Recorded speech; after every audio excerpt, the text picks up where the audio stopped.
digital marketing သမားအများစုကဘာလို့ဝင်ကောင်းကြတယ်လဲဆိုတဲ့အကြောင်းကိုကျွန်တော်ဒီနေ့မှာရှင်းပြပေးတော့မှာဖြစ်ပါတယ်ဆိုတော့ဒီ digital marketing မှာဒီအသက်မွေးနေတဲ့လူအများစုကဝင်ကောင်းကြပါတယ်ဒါလူငယ်ကျွန်တော်ဗီဒီယိုကြည့်နေလူငယ်အများစုဆိုရင်လည်းကိုက digital marketing ကိုသင်ထားဖို့လည်းကျွန်တော်အကြံပေးခြင်းပါတယ်ဘာလို့ဒီ digital marketing က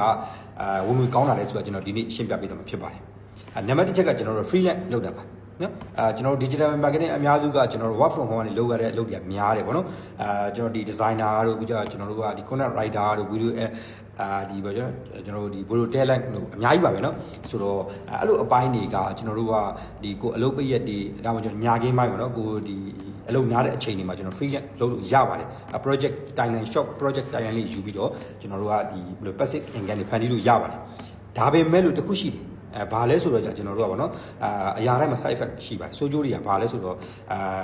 ဒီ freelance လုပ်နေတယ်ပဲလက်ရှိအလုပ်တွေဆုံးရှုံးသွားတဲ့လူရှိတယ် freelance လုပ်နေတယ်ပဲလက်ရှိလုပ်ငန်းကိုမတိုးတက်နိုင်တော့ပဲနေရာမှာရက်တက်သွားလူလည်းရှိတယ်ဒါကဘာလို့ဆိုးကျိုးတွေဖြစ်တာလဲဆိုတော့အလုပ်တစ်ခုလုပ်တော့မဆိုအများအားအာရုံစိုက်မှုပါပါတယ်ကိုကfreelance လုပ်တော့မဆိုရင်ကျွန်တော်ခုပြောမယ့်အချက်ကိုသတိထားပါအဲ့ဒါဘာလဲဆိုတော့ကျွန်တော် freelance လုပ်တော့မဆိုရင်ကိုကလက်ရှိလုပ်ငန်းမှာပိုင်နိုင်ပြီလားကျွမ်းကျင်ပြီလားလက်ရှိလုပ်နေတဲ့အလုပ်မှာကိုက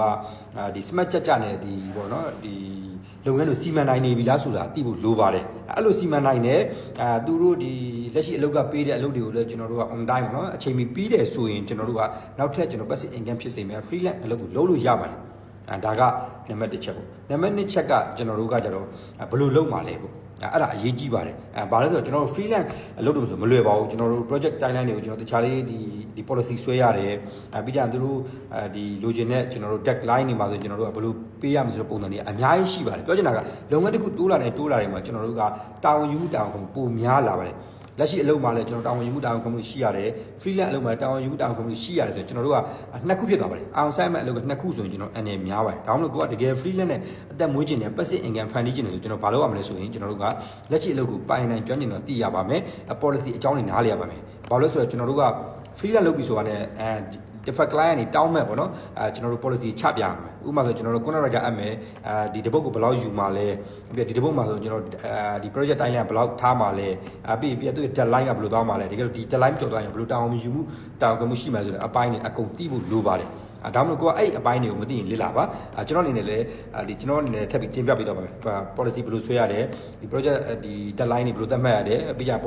ဒီမှာရှိတဲ့တာဝန်ယူတာဝန်ခံမှုပေါ့နော်တာဝန်ယူတာဝန်ခံမှု policy တွေဘယ်လိုမျိုးကျွန်တော်ထပ်ဆွဲရဆိုတာကိုကျွန်တော်ဒီ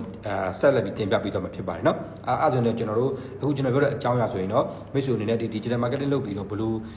ဒီပေါ့နော်ဝင်ကောင်းကြတယ်ဆိုတာဒါသိပြီလို့ထင်ပါတယ်နော်အဲ့ကြောင့်ကိုကဒီ digital marketing နဲ့စပြီးအသက်မွေးတော့မယ် digital marketing မှာလက်ရှိအသက်မွေးနေတယ်ဆိုရင် freelance လုပ်ခွင့်ဆိုရင်ပေါ့နော်